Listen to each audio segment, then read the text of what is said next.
Salut, c'est Otan de chez World of D, j'espère que vous allez bien. Aujourd'hui, je vous propose une vidéo gameplay du Kaido bleu qui est sorti en portail ce matin, à ma grande surprise. Un portail qui est très intéressant, sachant qu'il a eu son rééquilibrage la semaine dernière, qui est devenu un perso top tier à mon sens, voire même le meilleur perso actuel en ligue. Et ça garantit, enfin, pour avoir les 500 frags plutôt pour le débloquer, il faudra aller jusqu'à 1000 diamants. Sachant qu'évidemment, si vous avez déjà des frags de côté, ça vous en coûtera moins. Et le perso est devenu très intéressant, comme on va le voir juste après. Et le portail l'est aussi, dans le sens où ça va être des rotations de 3 multis, qui vous coûtera 100 diamants. Donc la première multi à 20 diamants, la deuxième à 30 et la troisième à 50. Ce qui vous donnera en tout 50 fragments du perso. Donc voilà, si vous faites les 10 rotations, vous avez les 500 frags pour 1000 diamants. C'est assez intéressant. Les tickets du perso, pour ceux qui cache play aussi, sont entre guillemets pas mal. Parce que bon, ça reste un gacha. Mais comparé à ce qu'on voit d'habitude, ça reste pas mal, puisque voilà, c'est 5 tickets pour 10 euros chacun. Pour 50 euros, vous pouvez avoir les 400 frags. Ça vous donne les diamants pour aller chercher les 100 frags restants. Et franchement, il y a 10% de chance d'avoir le Kaido dans chaque ticket, plus 5% du Jack, plus 5% du King. Donc ça reste un portail intéressant, sachant que le Jack, il a été rééquilibré aussi il n'y a pas longtemps. D'ailleurs, je ferai peut-être une vidéo dessus si ça vous intéresse. Mais voilà. Le portail est intéressant, le perso l'est encore plus, à mon sens. Alors pour revoir les traits rapidement qu'ils ont améliorés, déjà on a ça. Ils ont diminué par 2 la restauration de tas nécessaire pour augmenter les stacks. Et ils ont ajouté 50% de stack d'attaque maximum. Ce qui, on va le voir, est énorme au vu des autres traits du perso. Voilà, on a un défenseur qui pallie la plus grosse faiblesse à mon sens des défenseurs actuels. Ce qui fait qu'il n'y a quasiment pas de défenseur jouable. C'est qu'il a des potentiels de dégâts. Et ça, c'est énorme. Parce que actuellement, ça ne suffit plus, je trouve, dans la méta, de simplement tanker. Il faut pouvoir se défendre tout seul pour pouvoir envoyer des grosses patates. Et lui, il le fait très bien, peut-être même trop bien pour un défenseur. Donc voilà. Je sais pas si vous vous rendez compte, c'est énorme. Sachant qu'il resto l'état à 150 avec 50% de vitesse en plus que les autres défenseurs. Donc, dès le début de game, en fait, en 15 secondes, vous pouvez vous retrouver full stack. Donc avec vos 50% d'attaque, vos 70% de def. Sachant qu'en plus, hors zone d'état trésor, vous avez augmentation de 30% des dégâts infligés. Et vous avez 50% de réduction de dégâts. Donc le perso, il tank de manière exceptionnelle. Vraiment, des fois il se prend des chiffres, sachant que quand il prend des dégâts, il restaure de 3% les PV, donc je vous laisse imaginer. Et au niveau de l'attaque, il fait très mal, puisque comme je vous ai dit, 50% de stack d'attaque, plus 30% de dégâts infligés, plus 30% d'attaque supplémentaire s'il charge l'aspect 1, et 50% de dégâts infligés en plus sur les fonceurs pour cette SP2, qui d'ailleurs est complètement broken, sachant que, comme vous savez, il tape les 5 tas de trésors en même temps. Et en général, si tu joues bien le Kaido, quand tu balances 7 SP, c'est que t'as un runner qui est en train de cap ailleurs. Donc bah, c'est forcément un runner, donc normalement il prend one shot.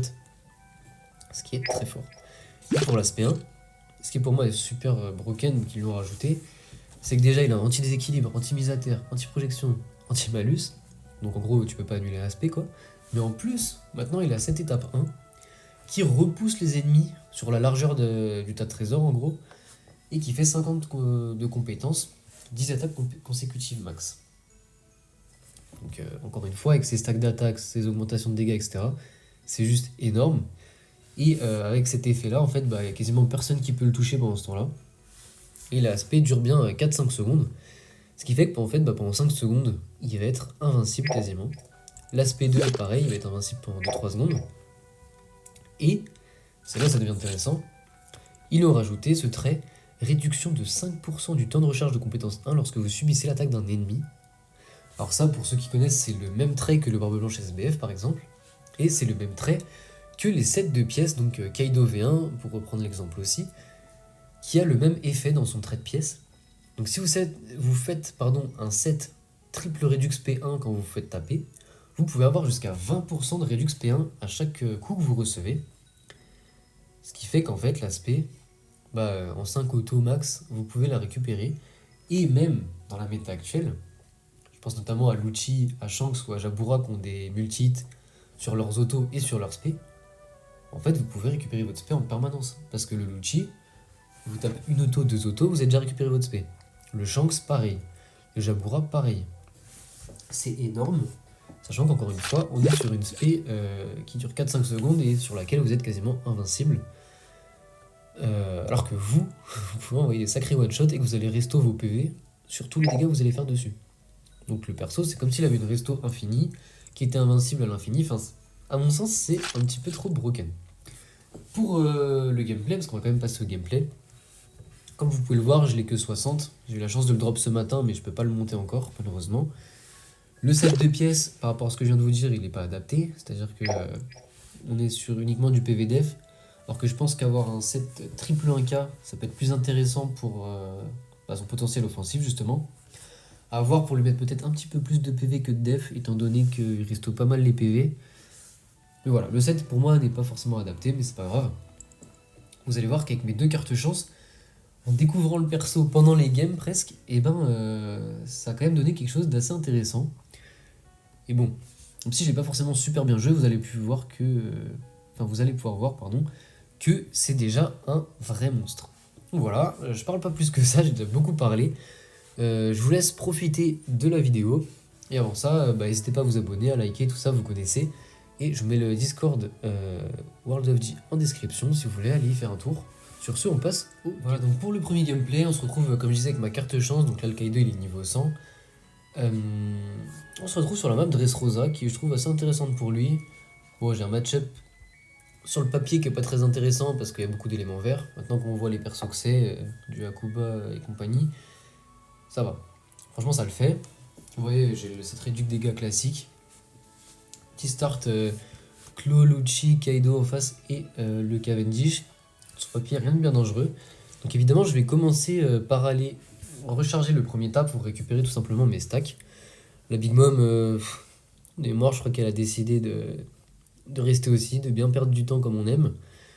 C'est pas grave, ma foi. En vrai, j'aurais pu lui laisser aussi aller ailleurs, mais bon. Ça me casse un peu les pieds, les défenseurs qui font ça, je vous avoue.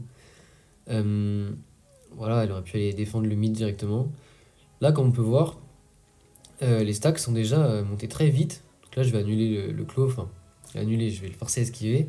Et directement aller sur lui, puisque A est déjà rechargé, comme vous pouvez le voir. Et à partir de là, voilà, petite spé invincible pour esquiver l'aspect. Et voilà, on est déjà sur un premier one-shot, voire un double one-shot.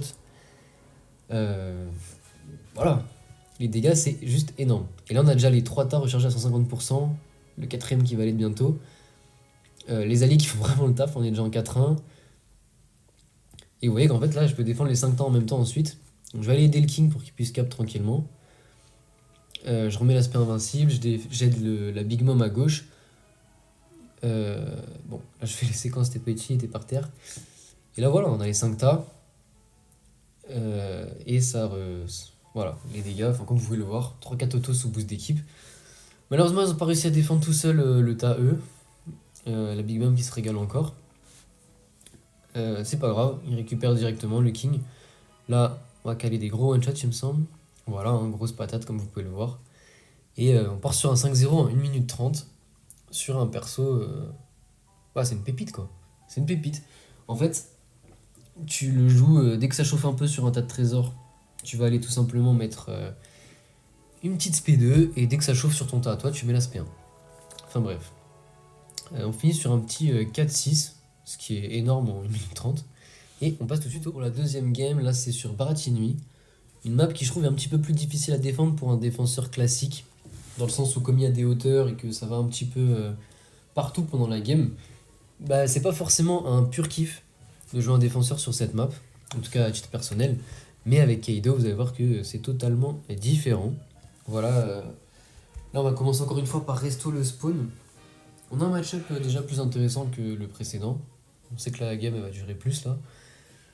Là, on attend que ça charge tranquillou.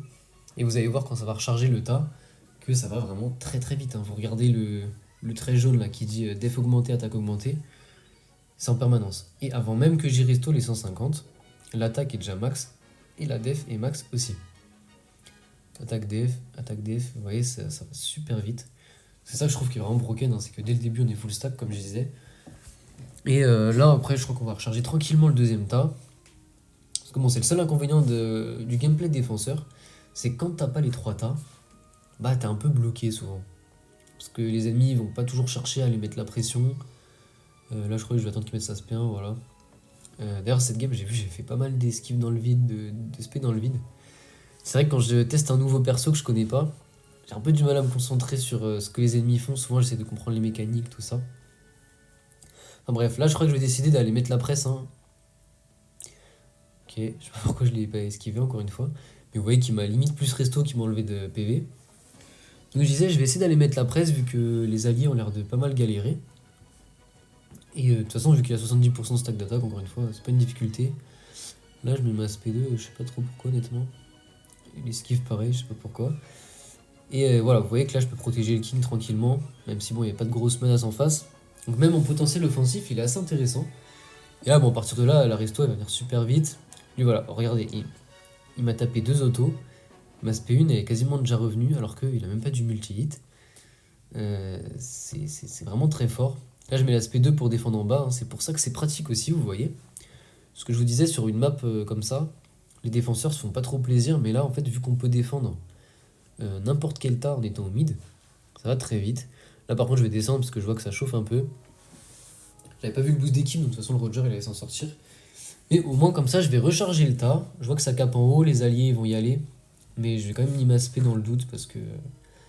Voilà, vaut mieux être sûr, vu qu'il n'y avait pas de danger imminent à part ça.